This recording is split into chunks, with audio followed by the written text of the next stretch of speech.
چلو جی، کیا کرنا تھا پہلے؟ شب سے الصلاۃ والسلام علیک یا سیدی یا رسول اللہ وعلی آلک وصحبہ یا سیدی یا حبیب اللہ، الصلاۃ والسلام علیک یا سیدی یا نبی اللہ وعلی آلک وصحبہ یا سیدی یا حبیب اللہ۔ آج کی سورہ بقرہ شریف کی آیت نمبر 75 میں ترجمۃ القرآن کی آپ کی یہ کلاس چلے گی۔ لفظ ہے پہلا افتطمعون، آگے نظر اس میں لگ رہے ہیں افتطمعون ان یؤمنوا لکم۔ شروع میں حمزہ استفہام ہے، اس کا مطلب ہے کیا، ٹھیک ہے۔ فا کا معنی پھر پاس ہو جائے گا۔ تطمعون جمع کا یہ لفظ ہے، ٹھیک ہے۔ کیا تم اے مسلمانوں، اے اہل اسلام، کیا تم یہ طمع کر رہے ہو، اس بھول میں ہو، اس خیال میں ہو کہ یہ جو یہودی ہیں یا عیسائی جو ہیں، ان یؤمنوا لکم، وہ جو تم انہیں بتاتے ہو قرآن پاک کے حوالے سے یا نبی پاک علیہ السلام کے حوالے سے، یہ اس پر ایمان لے آئیں گے، اس کو یقین کر لیں گے۔ اللہ تعالیٰ جل وعلا ایک سوالی انداز میں ان کی ایک جو فطری ایک جبلت ہے نا، اس کے حوالے سے اس کمزوری کی طرف اشارہ فرما رہا ہے کہ تم تو یہ خیال کر رہے ہو کہ وہ تمہاری بات سیدھے ہاتھوں مان جائیں گے، اور تم بالکل نہیں، سیدھے سادہ جیسے وہ سامنے ہیں ویسے ہی سمجھ رہے ہو، ایسا نہیں ہے۔ وَقَدْ كَانَ فَرِيقٌ مِّنْهُمْ، اور تحقیق ان کا تو ایک گروہ ایسا تھا یا ابھی ہے بھی، یسمعون کلام اللہ، کہ جو اللہ کا کلام سنتا ہے۔ جی یہ تورات کے حوالے سے نا، کہ تورات کے فرامین پڑھ سن کے سمجھ کے اس کے بعد ثم یحرفونہ، پھر اس میں تحریف کر دیتا ہے، اس کو مٹا دیتا ہے، ٹھیک ہے۔ من بعد، اس کے بعد، ما عقلو ہو، کہ وہ سمجھ، وہم یعلمون، اور بوجھ، یعنی سمجھنے بوجھنے کے باوجود، یعنی جان بوجھ کر وہ، یعنی یہودیوں میں سے ایک گروہ ایسا بھی ہے کہ جو اس میں تبدیلی کر دیتا ہے۔ تو تم یہ خیال کر رہے ہو کہ تمہارے قرآن پاک کو مان لیں گے اور تمہارے نبی پاک کو مان لیں گے، یہ تو مطلب اللہ تعالیٰ نے خاص توفیق ہی دے تو دے، ورنہ یہ ماننے والے نہیں ہیں۔ آگے وَإِذَا لَقُوا الَّذِينَ آمَنُوا قَالُوا آمَنَّا، اور جب یہ ملاقات کرتے ہیں ان لوگوں سے جو اہل ایمان ہیں تو کہتے ہیں آمنا، ہم ایمان لائے۔ یہ شروع میں بھی آپ نے پڑھا ہے۔ وَإِذَا خَلَا بَعْضُهُمْ إِلَىٰ بَعْضٍ، اور جب آپس میں ایک دوسرے کے ساتھ ملتے ہیں تو قَالُوا أَتُحَدِّثُونَهُمْ بِمَا فَتَحَ اللَّهُ عَلَيْكُمْ، تو کیا کہتے ہیں؟ أَتُحَدِّثُونَهُمْ، کہ کیا تم انہیں وہ باتیں بتاتے ہو، بِمَا فَتَحَ اللَّهُ عَلَيْكُمْ، جس کا علم اللہ تعالیٰ نے تمہیں دیا ہے، لِيُحَاجُّوكُمْ بِهِ عِندَ رَبِّكُمْ، کہ پھر اس بات کے ذریعے یا ان باتوں کے ذریعے کل اللہ تعالیٰ کی بارگاہ میں یہ تمہارے خلاف گواہی دیں۔ یعنی جو ایک یہودی تھے نا، مطلب پڑھے ہوئے نہیں تھے، ان پڑھ تھے، تو ان کو جو ان کے علماء باتیں اپنے طور پہ بتاتے تھے، مثلا نبی پاک علیہ السلام کی تاریخ کے حوالے سے کہ تورات میں آئی ہے یا کوئی اور، تو اب یہ جب مسلمانوں سے ملتے تھے تو وہ اپنی اس اتنی تیز ترار نہیں تھے، تو وہ مسلمانوں سے باتیں کرتے تھے کہ ہاں ہمارے بڑوں نے ہمیں یہ بتایا ہے، ہمارے علماء نے، کہ ہماری کتاب میں بھی نبی آخر زمان کی جو ہے نا وہ تعریف کی گئی ہے وغیرہ وغیرہ، ان کی نشانیاں، ان کو حلیہ بیان فرمایا گیا ہے۔ تو اب یہ ان کے علماء اور یہ پڑھے لکھے جو ہیں جب وہ واپس آتے ہیں نا، تو چونکہ مسلمان پھر علماء سے بھی، یہودی علماء سے بھی بات کرتے تھے کہ وہ فلاں تو تمہارے جو ہیں وہ کہہ رہے تھے کہ تم نے انہیں یہ بتایا ہے کہ ہماری کتاب میں یہ چیزیں ہیں، تو اب وہ پھر مجبور ہو جاتے تھے، آگے خاموش ہو جاتے تھے، تو واپس آ کے اپنی جو ان کی عوام تھی اس کو کہتے تھے کہ تم یہ جو ہم آپس میں باتیں کرتے ہیں یہ آپ ادھر جا کے بتا دیتے ہو، تو یہ تو پھر ادھر بھی ہمیں وہ لاجواب کرتے ہیں اور ادھر کل اللہ کے سامنے پھر یہ دلیل کے طور پہ کہیں گے کہ یہ اپنوں کو تو یہ بتاتے تھے لیکن ہمارے سامنے یہ انکار کرتے تھے. تو یہ اس آیت میں اس حوالے سے بیان ہوا ہے.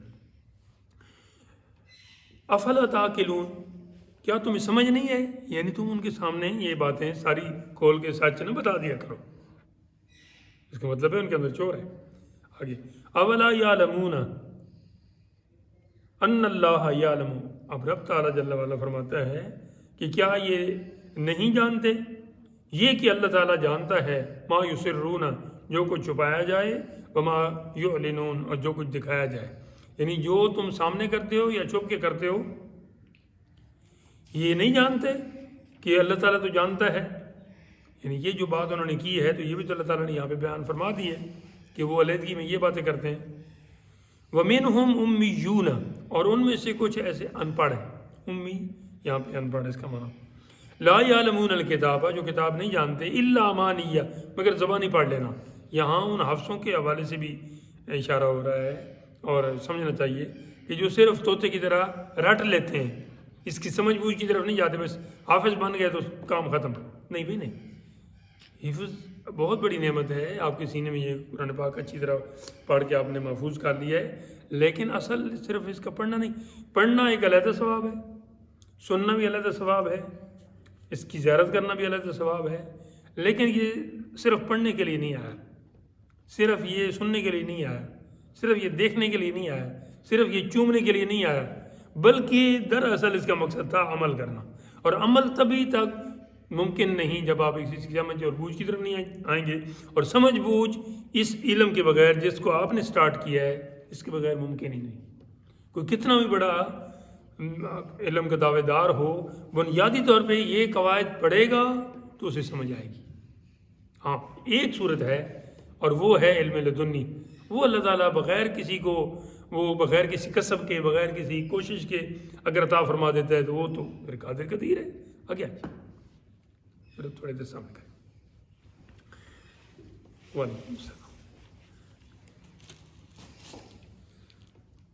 وَإِنْهُمْ إِلَّا يَظُنُّونَ، اور وہ سمجھ تو ان کو ہے نہیں، صرف زبانی پڑھنا جانتے ہیں. تو رات کے حوالے سے بات ہو رہی ہے. وَإِنْهُمْ إِلَّا يَظُنُّونَ، اور وہ صرف گمان میں مبتلا ہیں. زن، گمان. فَوَيْلٌ لِلَّذِينَ يَكْتُبُونَ الْكِتَابَ، ایک اور خرابی کی طرف اشارہ ہو رہا ہے. فرمایا فویل، پس ہلاکت ہے، للذین، ان لوگوں کے لیے، یکتبون، جو لکھتے ہیں کیا؟ کتاب، بِأَيْدِيهِمْ، اپنے ہاتھوں سے. یا اللہ، لکھنا بری بات ہے؟ فرمایا لکھنا بری بات نہیں ہے، لیکن جس طرح کے لکھنے کی میں بات کر رہا ہوں وہ بات سمجھو. وہ کیا ہے؟ یہ یہودی جو علماء تھے ان کی ایک خرابی کا بیان ہے کہ وہ جب انہیں پتہ چلا نا کہ مسلمانوں کے نبی تو اب آ گئے ہیں تو ہماری تو اب علم بھی اور وہ فضل بھی اور تقوی اور سب وہ جو ہے نا وہ روٹی میں خطرہ ہے. تو انہوں نے ایسے کیا کہ فوراً تورات کی ان آیتوں کو جو ہے نا وہ اس کے بدلے میں اپنے پاس سے بنا لی. حلیہ مبارک لکھا تھا میرا آقا علیہ الصلوۃ والسلام کا کہ ایسے خوبصورت وجیح مبارک چہرے والے، ایک درمیانہ قد مبارک، اور آپ کے بال مبارک گھنگریالے، اور اس سے بہت ساری آپ کی وہ پورا حلیہ بیان ہو گیا تھا. تو انہوں نے اس کے بالکل بدلے میں نا کہ طویل قامت ہوں گے اور اس طرح بس مختلف اللہ معاف کرے جو ان کے پھر آیا دماغ میں، اس آیت کے بدلے میں انہوں نے وہ کر دیا تھا. تو رب تعالیٰ اس کی خرابی یہاں بیان فرما رہا ہے کہ ان لوگوں کو ہلاکت ہے کہ جو اپنے ہاتھوں سے کتاب لکھتے ہیں. یعنی ہم نے تو تورات کچھ اور طرح لکھوا کے بھیجی تھی لیکن یہ اپنے پاس تھے. اچھا، ثم یقولون ھذا من عند اللہ، اور پھر اس کے بعد اتنے وہ دلیر ہو گئے ہیں کہ پھر کہتے ہیں کہ یہ اللہ کی طرف سے ہے، حالانکہ یہ ان کی اپنی طرف سے ہوتا ہے. لیشتروا بہ ثمنا قلیلا. اچھا، یہ کس لالچ میں کرتے ہیں؟ اس لیے کہ ہمارا جو وہ ایک بنا ہوا ہے نا امیج، وہ بنا رہے. کہیں یہ سچی باتیں ادھر تورات میں اگر ہماری بھی قوم نے پڑھ لی اور وہ جو نبی آئے وہ تو بتائیں گے نا اپنے ماننے والوں کو کہ ادھر بھی ہیں، اور آگے سے یہ مینوان موجود ہوں، تو جب یہ پڑھیں گے تو پھر یہ ہمیں تو سردار نہیں مانیں گے، کہیں گے بس آپ کی سرداری یہاں تک تھی، اب آگے ہم نے ان کو ماننا ہے. تو ان کی پھر خرچ نہیں چلے گا.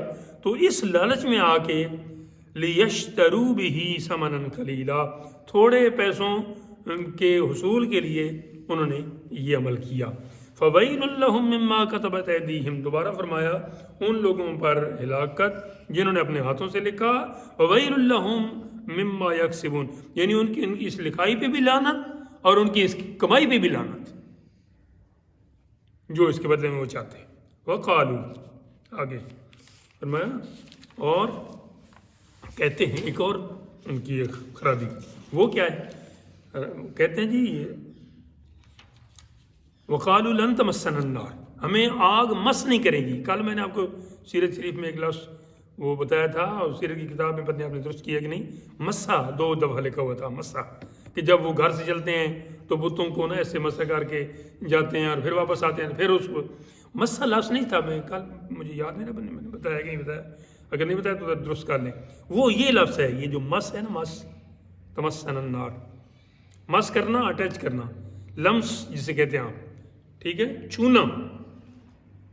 لن تمسنا النار، ہمیں آگ چھوئے گی بھی نہیں، اور اگر چھوئے گی تو کتنی، الا، مگر ایام معدودہ، گنتی کے دن، معدود تعداد سے ہے، اور ایام یوم کی جمع ہے، ٹھیک ہے جی، دن کو کہتے ہیں محدود چند دن، محدود چند روز ہمارے ہم استعمال کرتے ہیں جی، محدود چند، یعنی ان کی حد یہ جلد کا ہے۔ اچھا، اللہ تعالیٰ سے تو وہ کتنے دن، وہ زیادہ سے زیادہ 40 دن تھے، وہی جو پیچھے آپ کو پڑھایا تھا کہ جی حضرت موسیٰ علیہ السلام تورات لینے کے لیے گئے تھے ان کی خواہش پہ اپنی قوم کی، اور 40 دن انہیں ادھر آگے 30 دن کا وعدہ کر کے گئے تھے، ووعدنا موسیٰ 30 لیلہ بتایا تھا، تو 40 دن آ گئے تو زیادہ سے زیادہ انہوں نے پیچھے جو قوم گمراہ ہوئی تھی اس نے 40 دن کی ہوگی پوجا، پہلے دن ہی تو نہیں شروع کر دی تھی۔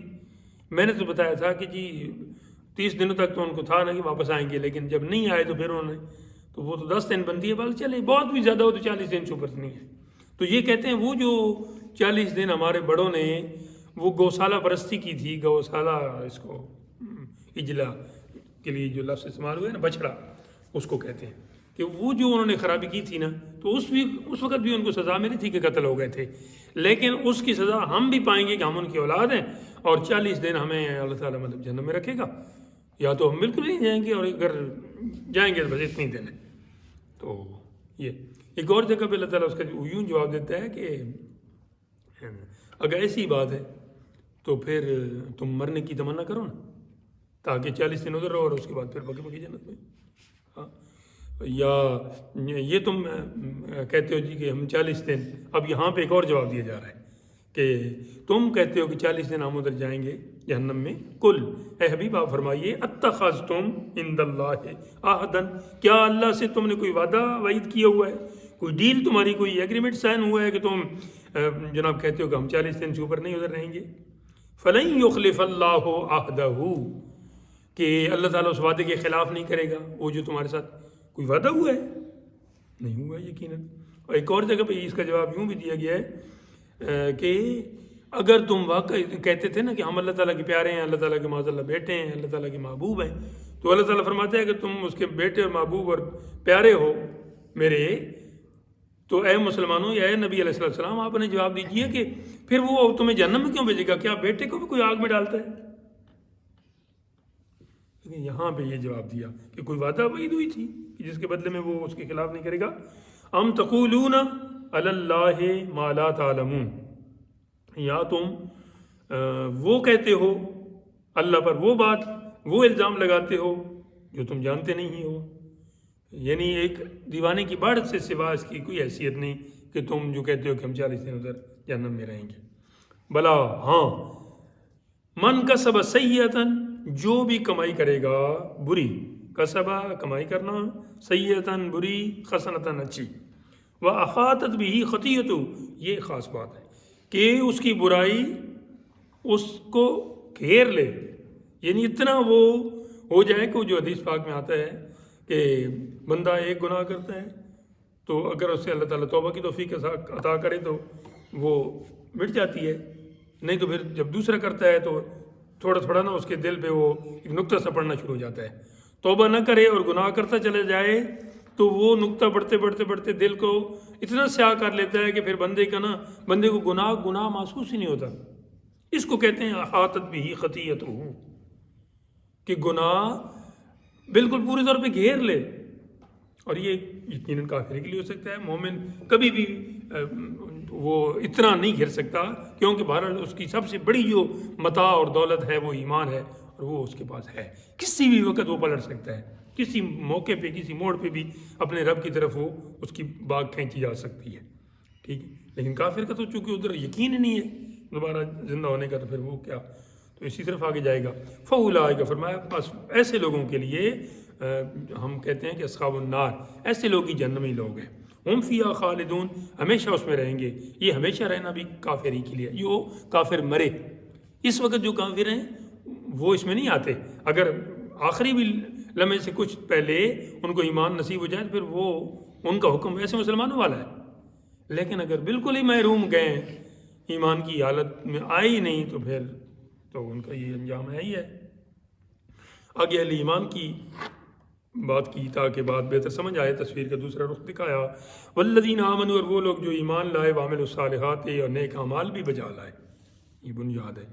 اولئک اصحاب الجنہ، ایسے لوگ جنتی لوگ ہیں. ہم فیہا خالدون، ہمیشہ اس میں رہیں گے.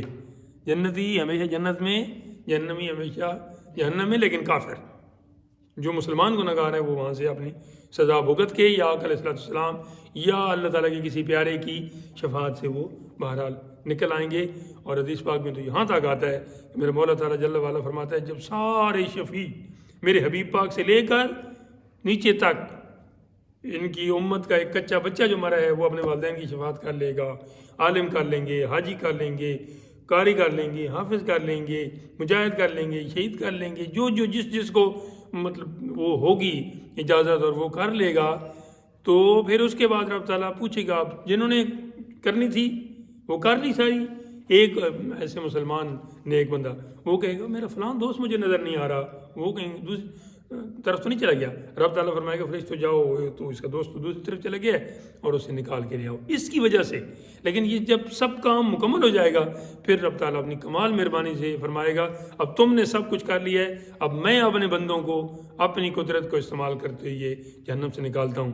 پھر ہم نہیں بتا سکتے کہ اس کے دست قدرت کی کیا شان ہے اور کیا مقام ہے، لیکن ویسے جہنم میں ڈال کے اپنے اس دست قدرت سے لوگوں کو نکال لائے گا.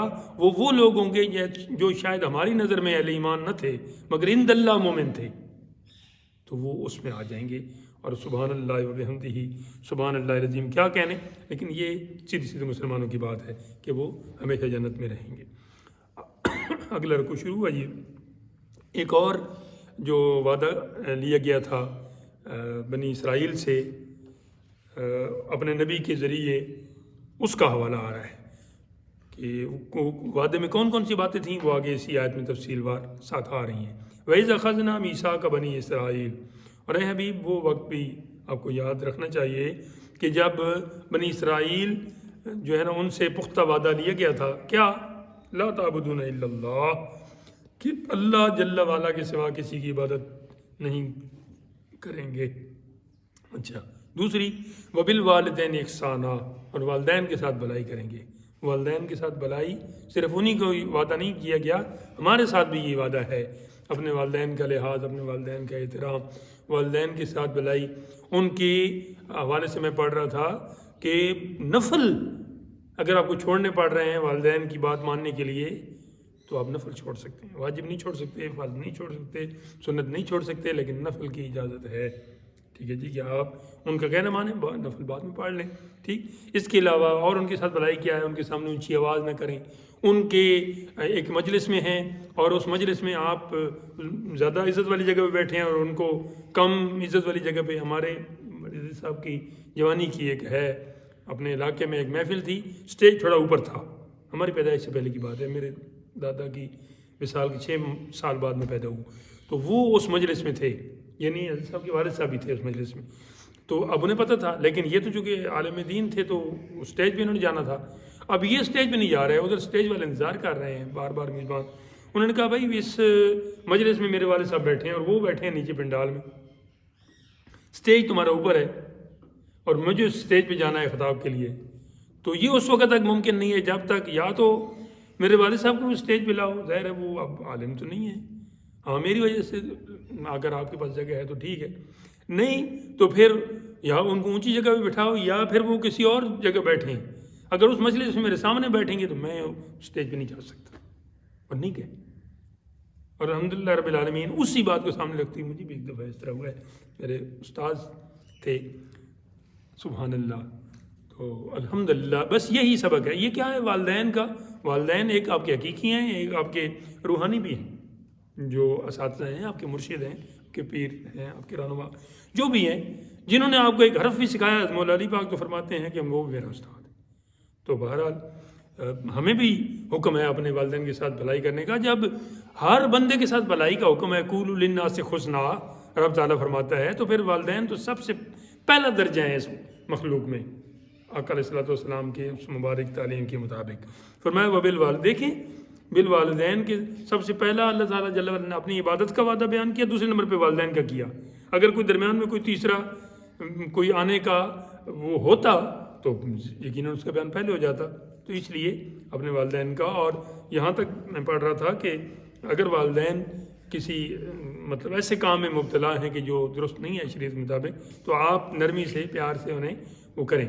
سورہ لقمان میں تو یہاں تک ہے کہ اگر وہ آپ کو شرک کی طرف بلاتے ہیں تو تب آپ ان کی بات نہ مانیں، تو باقی جو جائز باتیں ہیں وہ آپ نے ماننی ہیں، لیکن اس شرک کو آڑ بنا کر کہ وہ یا گناہ کی طرف بلا رہے ہیں، اور اس کو آڑ بنا کر آپ ان کے ساتھ بدتمیزی یا بد اخلاقی کے ساتھ پیش آئیں، اس کی اجازت نہیں۔ وَصَاحِبْهُمَا فِي الدُّنْيَا مَعْرُوفًا، ان کے ساتھ دنیا میں تم نے اچھے طریقے سے نباہ کرنا ہے۔ ٹھیک ہے، چلیے زیادہ تفصیل نہیں کرتے، اب آگے جاتے ہیں۔ فرمایا اور کیا وعدہ تھا، وذی القربیٰ، اور قریبی رشتہ داروں کا جو حقوق ہیں وہ بھی۔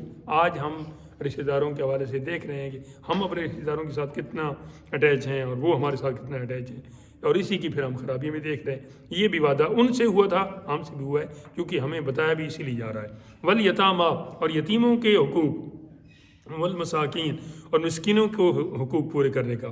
وقولوا للناس حسنا، اور یہ وعدہ بھی لیا گیا تھا کہ لوگوں کے ساتھ اچھے انداز سے بات کرنی ہے۔ آقا علیہ السلام نے فرمایا کہ اور تم کچھ صدقہ نہیں کر سکتے تو اپنے مسلمان بھائی سے مسکرا کے مل لو، بس یہ بھی صدقہ ہے۔ ٹھیک، وَأَقِیمُوا الصَّلَاةَ، اور نماز قائم کرو، یہ بھی ایک وعدہ لیا گیا تھا۔ وَآتُوا الزَّکاۃ، زکوٰۃ بھی ادا کرو، یہ بنی اسرائیل سے بھی لیا گیا تھا اور ہم سے بھی لیا گیا تھا، لہذا انہوں نے پاس لحاظ کیا نہیں کیا، وہ جو بھی ہے ہمیں کرنا ہے۔ ٹھیک، اس لیے ہمیں یاد کروایا گیا ہے۔ ثُمَّ تَوَلَّیْتُمْ، پھر تم پھر گئے، إِلَّا قَلِيلًا مِّنْکُمْ، مگر کچھ تھوڑے سے نہیں پھرے، کچھ تھوڑے سے لوگ وہ اپنے اس وعدے پہ قائم رہے۔ وہ تھوڑے سے کون سے تھے؟ حضرت عبداللہ بن سلام مشہور یہودی عالم تھے۔ پہلے دن جب آقا علیہ السلام کی بارگاہ میں حاضر ہوئے تو کہتے ہیں کہ میں جیسے ہی آیا تو میں نے دیکھا کہ مسلمانوں کے نبی بیٹھے ہیں، اور اس وقت ان کی زبان مبارک پہ، آپ کی زبان مبارک پہ یہ الفاظ جاری تھے، یا ایھا الناس، اے لوگو، افشوا السلام، سلام میں سبقت کرو، سلام میں کثرت کرو، سلام میں پہل کرو، سلام کرنے میں، ٹھیک ہے۔ اور وصلوا الارحام، رشتہ داروں کے ساتھ اچھے سلوک، صلہ رحمی کرو، یہ اچھا سلوک کرو۔ وَأَطْعِمُوا الطَّعَامَ، بھوکوں کو کھانا کھلاؤ۔ صلوا باللیل والناس نِیام، رات کو نماز پڑھو تہجد کے حوالے سے، اور اس وقت جب لوگ سو رہے ہیں۔ تو یہ چار باتیں میں نے سنی، اور مجھے یہ باتیں سن کے اور ان کا چہرہ مبارک دیکھ کے تو یہ یقین ہو گیا کہ یہ جھوٹوں والا چہرہ نہیں ہے۔ ہم بھی اپنا عمل اور اپنا ظاہر ایسا بنائیں کہ دیکھنے والا، یہ ہمارے بڑے بزرگ گزرے ہیں، مولانا شاہ احمد نورانی صاحب، دوسرے مولانا عبدالستار نیازی مرحوم، یہ ادھر کہیں باہر کسی غیر کسی ملک میں گئے، وہ آبادی تھی ان کی کرسچین تھی، تو یہ دونوں جا رہے تھے تو عوام نا بالکل ایسے کھڑی ہو گئی، انہوں نے کہا جس مذہب کے یہ رہنما ہے نا وہ مذہب جھوٹوں کا نہیں ہو سکتا۔ آج 1400-1500 سال بعد ان کے ایک جوڑی غلاموں کی اس کا چہرہ دیکھ کے لوگ جو ہے وہ کہہ رہے ہیں، کیوں؟ میرا آقا علیہ الصلوۃ والسلام نے فرمایا کہ جو اللہ کا پیارا ہوتا ہے، اذا رؤوا ذکر اللہ، جب اسے کوئی دیکھتا ہے تو اللہ کی یاد آ جاتی ہے۔ اور ہمارے بزرگوں نے اس کی تشریح یوں کی ہے، فرمایا کہ فقر تاب شریعت ہے، جہاں پہنچے جہاں جائے، ولی وہ ہے کہ جس کو دیکھ کر یاد خدا آئے۔ اللہ تعالیٰ میں ایسا ایسے لوگوں کی مبارک نسبت بھی عطا کی ہے، ہمیں خود بھی ایسا بننے کی توفیق عطا کرے. آگے جاتے ہیں. یہ تھوڑا سا وقیم الصلاۃ وآتوا الزکوٰۃ یہ نہیں رہ نہیں گیا. میں ابھی کون سا میں نے ختم کیا نقیم الصلاۃ. آگے نکل گیا. نہیں آپ بے شک ریکارڈنگ سن لیں. ابھی میں آپ کو سنانے کے لیے تیار. اچھا ٹھیک. بل کر لیتے ہیں، کوئی بات نہیں. مجھے اچھی طرح یاد ہے کہ نماز قائم کرنے کا، زکوٰۃ دینے کا ان کو بھی حکم تھا اور ہمیں بھی ہے. میں یہ بھی کہا تھا ساتھ. ثم تولیتم الا قلیلا منکم وانتم موردون. ویسے اس دن میں کہیں سن رہا تھا، مجھ سے کوئی لفظ ادھر رہا بھی ہے تو یہ آپ چیک رکھا کریں ضرور. ٹھیک ہے، باقی سارے بھی جی.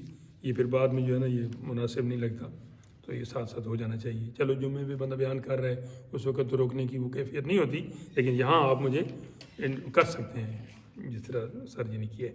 اچھا، منکم وانتم موردون ثم تولیتم، پھر تم پھر گئے. الا قلیلا منکم، میں بتا رہا تھا حضرت عبداللہ بن سلام کی بات.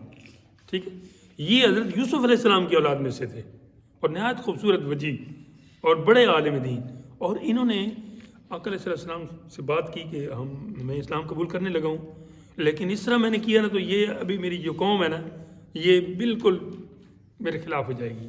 تو ایسا کرتے ہیں کہ دل سے تو میں نے کر لیا ہے، لیکن میں ایک ساتھ والے کمرے میں بیٹھتا ہوں، آپ میری ساری قوم کو بلائیں، میرے بارے میں پوچھیں. ٹھیک ہے، خود اپنے کانوں مبارک سے سنیں کہ یہ میرے بارے میں کیا ان کا نظریہ ہے، اور جب میں اعلان کروں گا تو اس کے بعد پھر ان کی آپ بات سنیں. پھر ایسا ہوا کمرے میں ایسے جناب وہ گئے تو ادھر یہ آ گئے جناب، بلوایا گیا، پوچھا گیا جی یہ جو عبداللہ بن سلام ہے وہ جی ان سے بڑا تو اس وقت روئے زمین پہ ہمارا کوئی عالم دین ہے ہی نہیں، اور یہ بڑے ان زمین آسمان کے کلابے ملائے.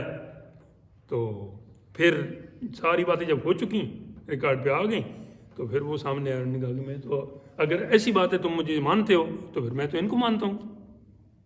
تو اب وہ جناب اپنی تصویر کا دوسرا رخ انہوں نے پھیرا اور انہوں نے کہا تم خود بھی ایسے ہو، تمہارے بڑے بھی ایسے تھے، یہ ہے ٹھیک. لیکن اب سچ تو ظاہر ہو چکا تھا. اب ایمان کی دولت یہ تو اللہ تعالیٰ کی توفیق سے ہے نا، کوئی بندے کے زور سے تو ہے نہیں. الا قلیلا منکم میں ان کا حوالہ ہے. وانتم موردون، اور تم منہ پھیرنے والے تھے، اعراض کرنے والے تھے.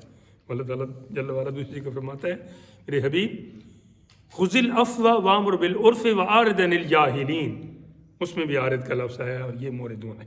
ٹھیک ہے کہ آپ انہیں معاف کریں اور اچھائی کا حکم دیں اور جاہلوں سے اعراض کریں.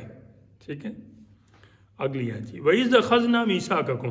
اور اے حبیب وہ وقت بھی یاد کیجئے کہ جب یعنی ان کی بات ہو رہی ہے کہ ہم نے تم سے وعدہ لیا، یعنی بنی اسرائیلیوں سے، کہ لا تسفکون دماءکم، کہ اپنا خون نہ بہانا، ولا تخرجون انفسکم من دیارکم، اور اپنے گھروں سے اپنوں کو نہ نکالنا. ایک واقعے کی طرف اشارہ ہے، تھوڑا سا میں حوالہ دوں گا. تفسیر تھوڑی سی اس لیے کرنی ضروری ہوتی ہے کہ آپ کو بات سمجھ نہیں آئے گی بالکل. ٹھیک ہے، ورنہ ترجمے کا معاملہ ہے، آگے جانا چاہیے تھا. ولا تخرجون انفسکم من دیارکم، اور اپنوں کو اپنے گھروں سے نہ نکالو. ثم اقررتم، پھر تم نے اقرار بھی کیا ہوا ہے. وانتم تشہدون، اور تم گواہی بھی دیتے اس بات کی. بات ایسی تھی کہ یہودیوں کی ویسے 3 قبیلے تھے مدینہ شریف میں. ایک مشہور قبیلہ بنو قریظہ تھا، ایک دوسرا تھا بنو نذیر، اور تیسرا بنی قینقاع یا ایسا اس کو نام تھا، ذرا مشکل سا، اس کی ویسے کم بیان ہوتا ہے. یہ 2 جو زیادہ تھے. قریظہ یہ اوس کے ساتھ حلیف تھا، یعنی وہ جس کے دشمن ہیں تو یہ بھی اس کا دشمن، وہ جس کے دوست ہیں یہ بھی اس کا دوست ہوگا، اور یہ سارا ان کا آپس میں قسمہ قسمی ہوئی تھی. ٹھیک. اور جو دوسرا تھا خزرج، اس کے ساتھ اس کی بنو نذیر کی ہوئی تھی آپس میں. تو اب جب وہ مسئلہ ہوتا تھا نا اوس کا خزرج کے ساتھ مقابلہ، تو اس وقت بنو قریظہ بھی اپنے یہودی قبیلے کے بھی خلاف آ جاتا تھا اور ایک دوسرے کو مار بھی دیتے تھے اور سارا کچھ. حالانکہ اللہ تعالیٰ جل وعلا نے ان سے وعدہ لیا تھا کہ یہ آپس میں ایک دوسرے کو ماریں گے بھی نہیں اور گھروں سے نکالیں گے بھی وغیرہ بھی نہیں. لیکن یہ ان کی وہ حلف کی، بندوں کی حلف کی پاسداری کرتے ہوئے اللہ کے حلف کو بھول گئے تھے. تو رب تعالیٰ جل وعلا نے اس آیت شریف میں ان کو وہ وعدہ یاد کروایا کہ تم نے ان اوس اور خزرج قبیلوں سے جو قسمہ قسمی کی ہے اس کا تو تمہیں پاس اور لحاظ ہے، اور جو میرے ساتھ تم نے وعدہ کیا اس کا تمہیں کوئی پاس لحاظ نہیں. یہ ہمارے لیے بھی ایسے ہی سبق ہے کہ ہم بندوں سے ڈرتے ہیں لیکن جس سے ڈرنا ہے اور جو بار بار ہمیں حکم فرماتا ہے کہ اتقوا اللہ، اللہ سے ڈرو، اس سے نہیں ڈرتے۔ بندوں کے وعدے پھر بھی ہمیں کچھ نہ کچھ یاد رہتے ہیں اور اللہ کے وعدے نہیں یاد، تو یہ ہمیں یاد رکھنا ہے۔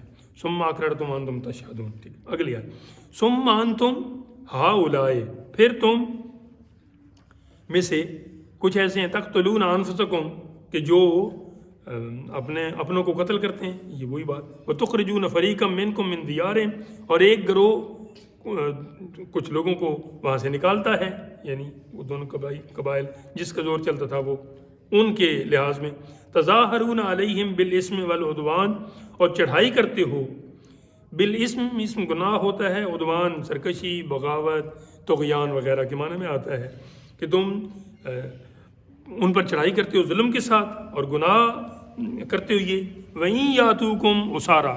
مزے کی بات ہے کہ جب یہ وہ جو اوس قبیلہ یا خزرج قبیلہ ان یہودیوں کے قبیلوں میں سے جب کوئی افراد کو وہ لڑائی کے اینڈ پہ وہ پکڑ لیتے تھے تو پھر یہ پیسے دے کے ان کو چھڑا بھی لیتے تھے کہ یہ ہمارا یہودی بھائی ہے۔ تو اللہ تعالیٰ فرماتا ہے کہ پہلے جب لڑائی کے دوران وہ تمہارے سامنے آ جائیں تو تم انہیں قتل بھی کرنے کے لیے تیار ہو جاتے ہو، اور یہاں سے گھر سے ان کا مال متاع بھی سارا کچھ تم نے لوٹ لیا، لیکن جب وہ ان کے قبضے میں آ گئے تو اس وقت تم پیسے دے کے چھڑا بھی لیتے ہو۔ تو یہ کیا ہے؟ یعنی آدھی آیت پہ تم عمل کر رہے ہو اور آدھی پہ نہیں کر رہے ہو۔ ثم انتم ہؤلاء تقتلون انفسکم وتخرجون فریقا منکم من دیارہم، اچھا پیچھے چلے گئے، تظاہرون علیہم بالاسم والعدوان، وإن یاتوکم اسارا تفادوہم، اور جب وہ اسارا اسیر کی مطلب جمع ہے، اسیر قیدی کو کہتے ہیں، اسیر لفظ بھی استعمال ہوا دوسری جگہ کہ وَيُطْعِمُونَ الطَّعَامَ عَلَىٰ خُبِّهِ مِسْكِينًا وَيَتِيمًا وَأَسِيرًا، ٹھیک ہے، وہ جو اسیر ہے نا اسی کی جمع اسارا ہے، قیدی، ٹھیک ہے۔ تفادوہم فدیہ کے معنی میں کہ جب وہ قیدی بن کے آتے ہیں تو پھر تم ان کو فدیہ دیتے ہو۔ وَهُوَ مُحَرَّمٌ عَلَيْكُمْ إِخْرَاجُهُمْ، جب کہ تم پر حرام فرمایا گیا تھا کہ تم انہیں گھر سے نکالو، لیکن جب لڑائی تھی تو اس وقت تم انہیں نکال بھی رہے تھے، انہیں قتل بھی کر رہے تھے، اور جب پکڑے گئے تو پھر تم انہیں چھڑا بھی لے رہے ہو، چھڑا بھی رہے ہو۔ افتؤمنون ببعض الکتاب وتکفرون ببعض، کیا تم بعض کتاب کے حصے پہ عمل کرتے ہو، ایمان لاتے ہو، اور بعض کا انکار کرتے ہو۔ فما جزاء من یفعل ذلک منکم، تو یہ جو کام تم کر رہے ہو اس کا بدلہ کیا ہے؟ بدلہ یہ ہے سوائے اس کے اور کچھ بھی نہیں کہ خزی فی الحیات الدنیا، دنیا میں تم ذلیل ہوگے ایسا کرنے سے، یعنی ان کو نکالنے سے اور ان کو قتل کرنے سے، ٹھیک ہے۔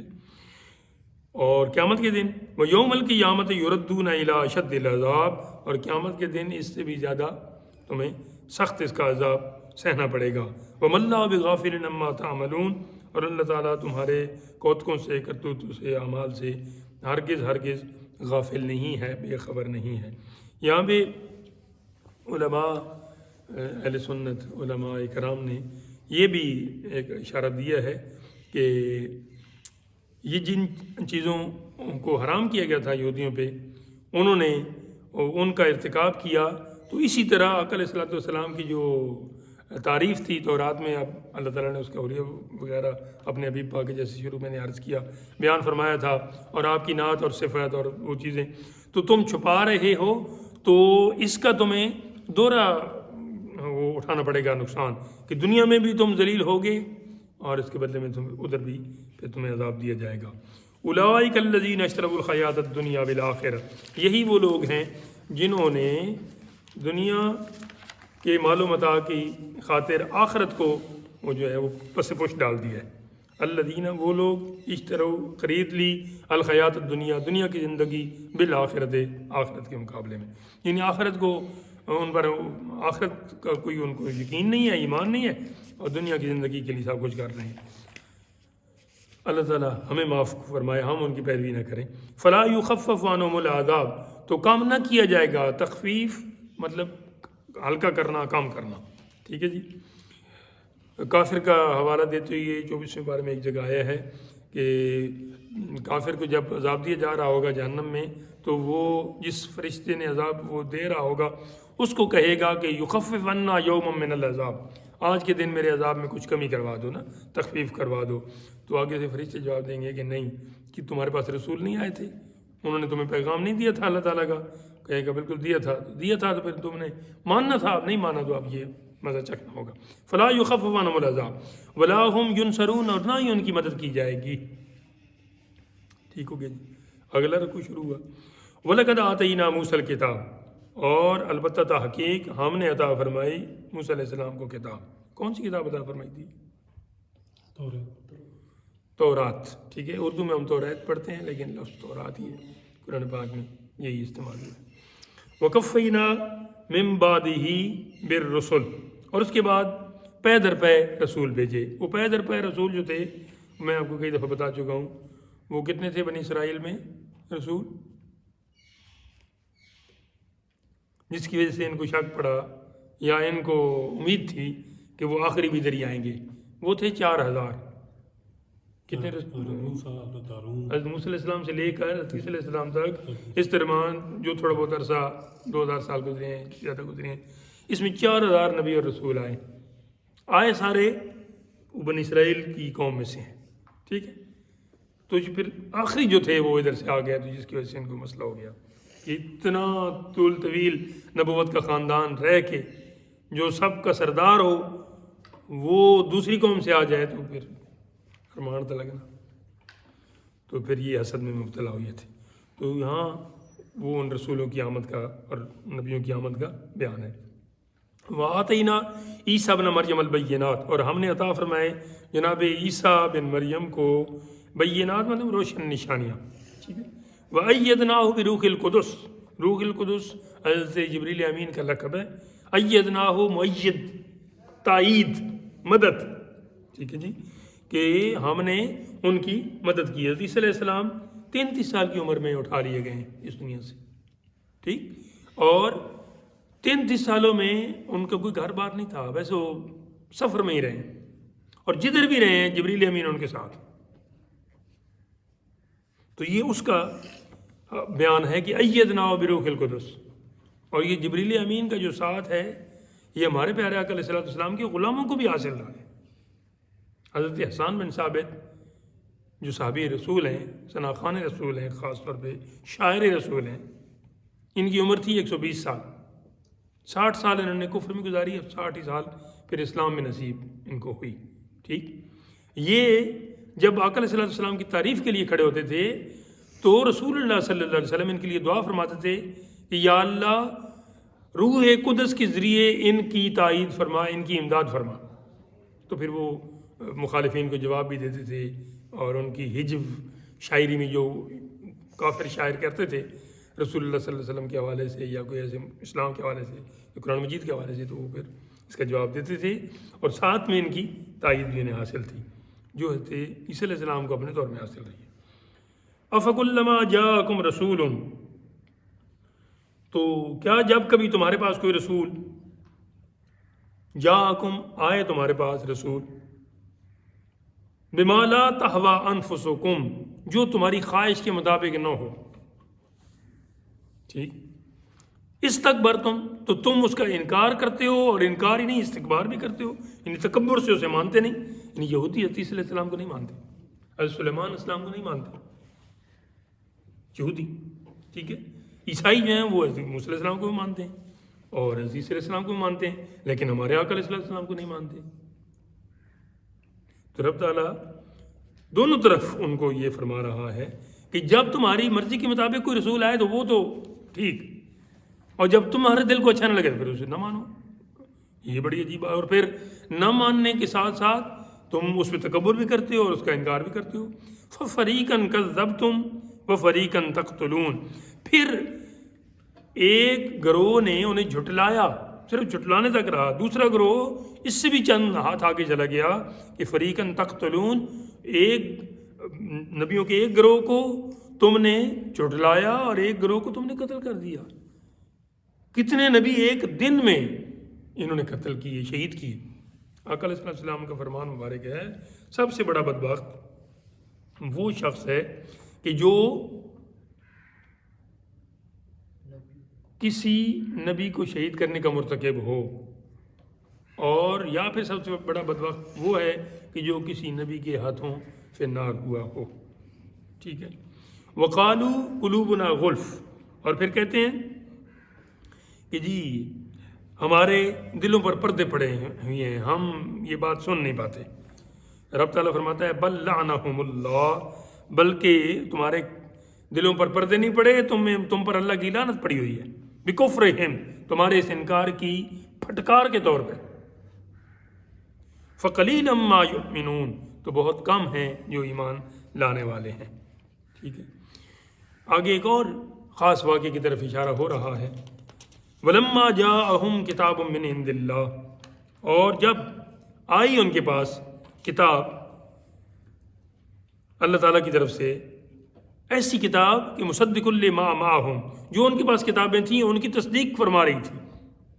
جی یعنی قرآن مجید تورات کی بھی تصدیق کرتا ہے، انجیل کی بھی تصدیق کرتا ہے کہ واقعی اللہ کا کلام ہے. جو انہوں نے تبدیلیاں کر لی ہیں وہ تو صاف بتا دیا نا، لیکن جو باتیں قرآن پاک کے ساتھ ملتی ہیں تو وہ واقعی اللہ تعالیٰ کا فرمان ہے. اچھا، جب تک یہ نبی تشریف نہیں لائے تھے تو یہودیوں اور عیسائیوں کا یہ طریقہ کار رہا تھا کہ جنگوں کے دوران جب انہیں مشکل ہوتی تھی کہ کہتے تھے کہ ابھی ہمیں شکست ہونے والی ہے، تو یوں کہا کرتے تھے کہ یا اللہ وہ جو تو نے آخری نبی بھیجنا ہے، نبی آخر الزمان جو سب نبیوں کا سردار بھی ہوگا اور ختم نبوت کا تاج بھی پہن کے آئے گا، اس کا وسیلہ ہے ہمیں تو فتح عطا فرما دے. تو اس آیت میں اس لفظ میں رب تعالیٰ وہ فرماتا ہے کہ وَقَانُوا مِن قَبْلُ، اور تم اس سے پہلے یہ کرتے تھے کہ یستفتحون، فتح کی دعا مانگتے تھے، علی الذین کفروا، کافروں کے مقابلے میں. ظاہر اس وقت یہ سچے تھے کیونکہ ہمارے آقا علیہ السلام تو خود ابھی تشریف نہیں لائے تھے، تو وہ سچے تھے اور دوسرے والوں کو پھر کافر کہیں گے. ٹھیک ہے. جو بھی جس عقیدے کے بھی مالک تھے، جو تورات کے مخالف تھے اس وقت تو وہ کافر تھے، جو انجیل کے مخالف تھے اس وقت تو وہ کافر تھے. ان کے مقابلے میں تم اس نبی جو بھی آیا بھی نہیں تھا، جب آیا نہیں تھا تو تم اس کے وسیلے سے دعا کرتے تھے کہ یا اللہ ہمیں اس کے وسیلے سے فتح عطا فرما، اور جب وہ آیا تو اس کا انکار کر دیا تم نے. عجیب ہے. فلما جاءہم ما عرفوا، پھر جب وہ تشریف لائے جی ما عرفوا، پھر تم نے انہیں پہچان بھی لیا. کفروا بہ، پھر ان کا انکار کر دیا. دوسرے پارے میں آگے آئے گا کہ میرے حبیب الذین آتیناہم الکتاب یعرفونہ کما یعرفون ابناءہم، یہ جو ہم نے کتاب عطا فرمائی یا آپ کو ہم نے بھیجا، یہ بہت اچھی طرح جانتے ہیں، بلکہ اتنا گہرائی سے جانتے ہیں، اتنا اپنے بیٹوں کو جانتے ہیں. انہیں اپنے بیٹوں کے حوالے سے ان کو جس طرح یقین ہے نا کہ واقعی ہمارے ہی بیٹے ہیں، اس میں پھر بھی کوئی ان کو ہو سکتا ہے شاید ان کی بیویوں سے کوئی غلطی ہوئی ہو، لیکن آپ کی اور اس کتاب کے سچے ہونے میں ان کو کوئی دو رائے نہیں، صرف حسد کی بنا پہ یہ انکاری ہیں. الذین آتیناہم الکتاب یعرفونہ کما یعرفون ابناءہم وان فریقا منہم لیکتمون الحق، حق کو چھپاتے ہو یہ کر رہے ہیں. وہم یعلمون، اور وہ جانتے ہو بوجھتے ہوئے کر رہے ہیں، یہ نہیں کہ ایسا انہیں پتہ نہیں. فلعنت اللہ علی الکافرین، تو کافروں پر اللہ تعالیٰ کی لعنت. لعنت کا معنی ہوتا ہے رحمت کی دوری. جو مومن ہے اس پر رحمت ہوتی ہے اور جو دوسرا ہے اس پر لعنت ہوتی ہے.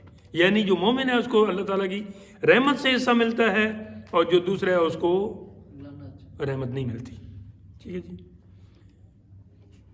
یہاں پہ آپ ختم کرتے ہیں، انشاءاللہ یہاں سے آگے کل اٹھائیں گے. وآخر دعوانا الحمدللہ رب العالمین. آج تو ادھر میں بالکل ہی نہیں چلا سکا.